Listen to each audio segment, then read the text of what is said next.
There are scenes in the Old Testament about the underworld, about the shades who live there. It's called Sheol, and it's the place of the dead. And like Hades in Greek mythology, it seems that the dead are there asleep.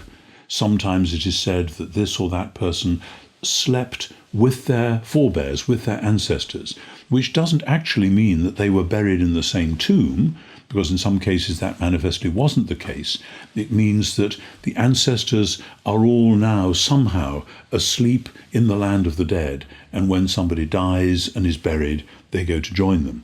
That is frequent throughout the Old Testament. But at the same time, the Old Testament, quite unlike the world of Greece and Rome or indeed Egypt, has a strong theology of the goodness of the created order, so that death is a puzzle. Death is not just, well, that's what happens. Death is always a diminishment, to say the least. Death is a moment when no longer can these people enjoy the goodness of creation. And all those celebrations which we find throughout the Old Testament of the land, of trees and flowers, of rivers, of the sky and the sun, of food and drink, of marrying and giving in marriage, all these wonderful things about life, which are good things, they are no more in the land of the dead.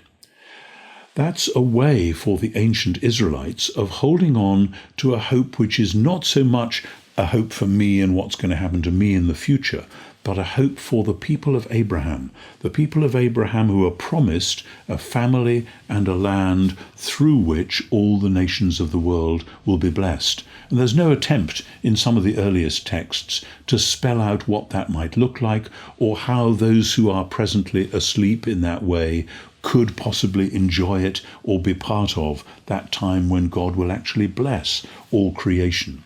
But when they tell, as they did again and again, the story of humankind and its vocation, the story of human rebellion and sin, the story of exile from the garden, and hence from the tree of life, there is always a sense of something lost which was to be regained, so that when Abraham is given promises which echo the commands to Adam, we have a sense that maybe Abraham will be the means by which there will be a return to Eden, or if not a return to Eden, a going on to some new thing which will correspond to what Eden should have become. And it was in Eden, of course, that the tree of life was to be found. So maybe hidden within the way they were telling the story of the primal pair and the story of Israel in exile, there seems to have been at least the possibility of life, though they are very reticent about exploring that. And indeed, when they're thinking about the dead and where they are and what they are and who they are, there is a sense that those dead are still around somewhere. On and on through the Old Testament, we find it repeated that death is the end and there is no way back. Job, the book of Job, chapter 7, chapter 14, other passages like Ecclesiastes, that this is how life goes, that we die, we are corrupted, we decay, and that's the end of it. But because the Psalms particularly hold on to God as creator, there is a strong sense in one or two Psalms that actually God has something more in store than just that. In Psalm 16, it says, "My heart is glad and my soul rejoices, my body also rests secure. For you do not give me up to Sheol. You do not let your faithful one see the pit. You show me the path of life. In your presence there is fullness of joy, and in your right hand are pleasures for evermore." Scholars debate as to whether that psalm is saying, there is something more after death, which means that I won't eventually be corrupted. Maybe there will be a future in which my body will be reanimated. And some scholars say, no, we can't be sure about that. It looks as though all he's saying is, I was actually very sick and I thought I was going to die and go down to Sheol, but God rescued me from that, as with Hezekiah in his famous prayer. Or a passage like Psalm 73, when the psalmist has been agonizing about the fact that the wicked are flourishing and triumphing and those who do good seem to get it all wrong. And he then says, "Nevertheless, I am continually with you," Psalm 73:23. "You hold my right hand, you guide me with your counsel, and afterwards you will receive me with honor." Or you could translate it, afterwards you will receive me to glory.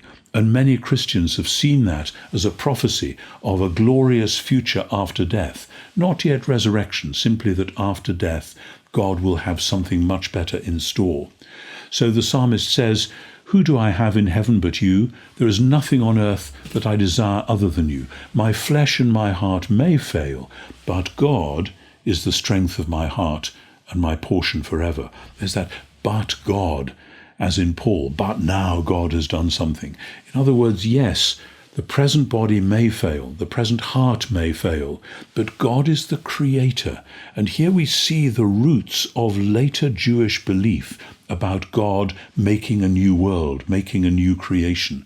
Yes, it looks as though when I look at my body or your body or anyone's body, we are all going to corrupt and decay and die. But God is the creator. And if I am one of God's people in the present, then it cannot be that God will simply let that go and say that this good bit of creation doesn't matter.